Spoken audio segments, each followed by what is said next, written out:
Congressman Lujan, explain the strategy moving ahead as it pertains to the timing of impeachment votes. Well, last night we saw the hearing with opening statements from colleagues on the Judiciary Committee associated with articles of impeachment. We expect a vote today in the Judiciary Committee, and based on those opening statements last night, it seems very clear to me that articles of impeachment will pass the Judiciary Committee and will be in front of the United States House of Representatives on the floor as early as next week. Okay, and Nick Confessori, when you're looking at how this has played out, there's such a focus on speed. On the Democrat side, it's a focus on speed and simplicity. 2 articles, simple case, stay focused. But you also see with the Senate and Mitch McConnell a need for speed as well. What do you think the strategy is there? Well, I think for Senate Republicans, it's a very different scenario than for House Republicans, who are mostly in these safe districts. They can have kind of the clown show approach to impeachment.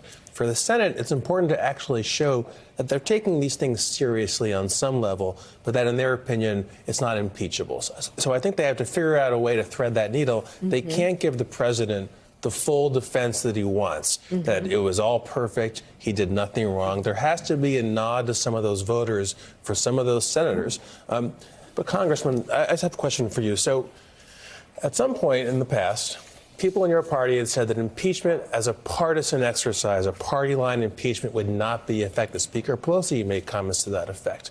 And I'm curious if you think there's anything that could have been done or could be done to get some Republican votes on this impeachment vote this week and next week. Well, look, what seems abundantly clear to me is the focus of the articles of impeachment as drafted should have attracted many of our Republican colleagues.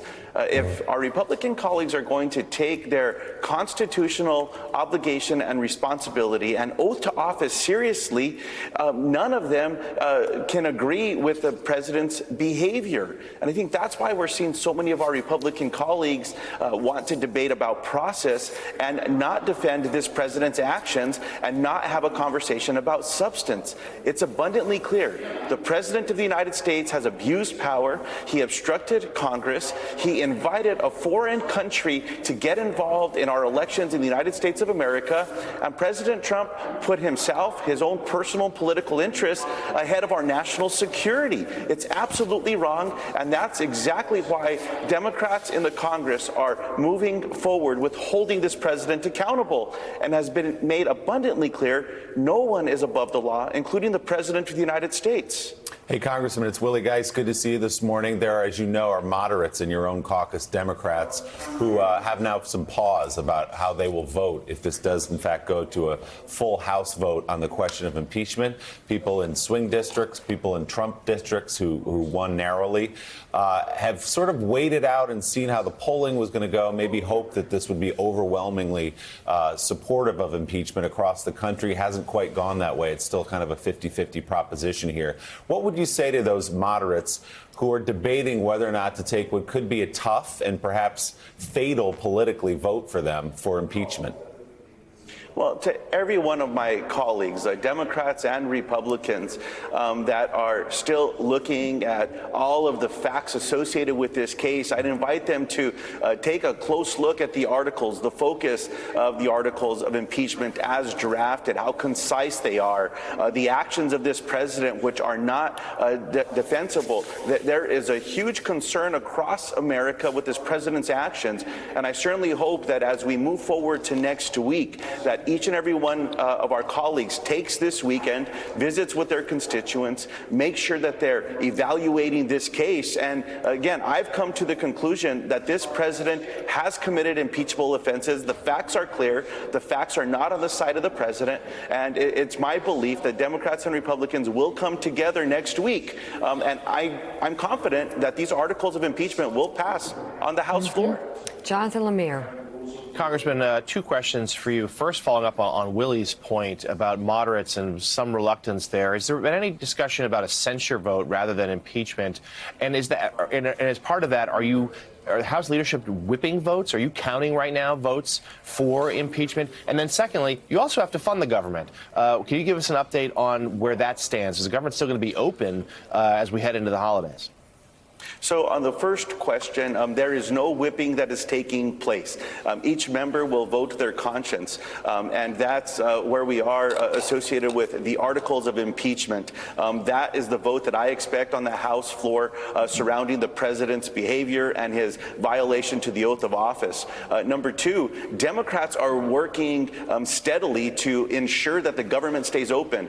House Democrats have done our job. We've passed appropriation packages. The Senate had been stalling for months, but where we are right now is I'm confident that there will be legislation that will be moving next week to prevent a government shutdown, to make strong investments all across the federal government. And today alone, Democrats are going to be passing a piece of legislation to lower the cost of prescription drugs for the American people. One of the many commitments that we made to the country during the 2018 election cycle, when I had the honor of leading the effort to win back the majority in the U.S. House.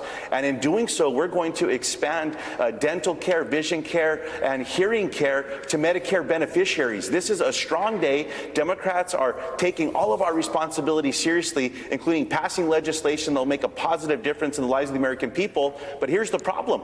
Most of these bills are sitting on Mitch McConnell's desk, and Mitch McConnell, who dubbed himself the Grim Reaper of House legislation, refuses to act to improve the lives of the American people. And that's why we need the country coming together to demand action in the U.S. Senate.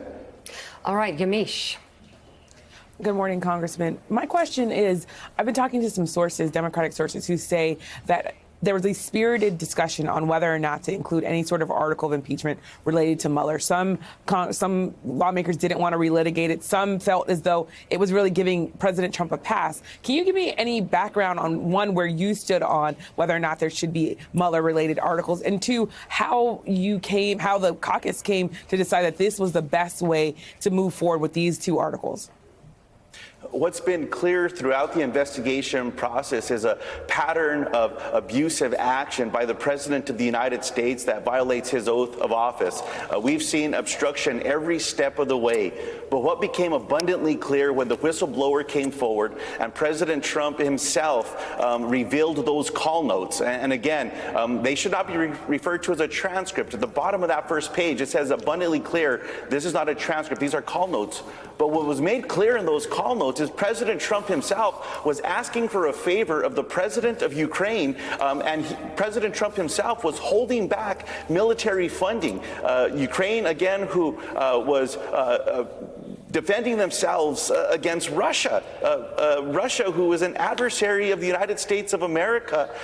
And that's exactly why there's been so much focus here. Witness after witness that has come forward has shown the clear violation of abuse of power of this president with the election that was coming forward. President Trump was trying to invite a foreign power to come into our elections in the United States of America going into 2020. It's a clear abuse of power, and it's a clear obstruction of Congress. Assistant Speaker of the House, Congressman Ray Lujan, thank you very much. And Yamiche, thanks very much for being on this morning. Good to have you. Thanks for checking out MSNBC on YouTube, and make sure you subscribe to stay up to date on the day's biggest stories. And you can click on any of the videos around us to watch more from Morning Joe and MSNBC. Thanks so much for watching.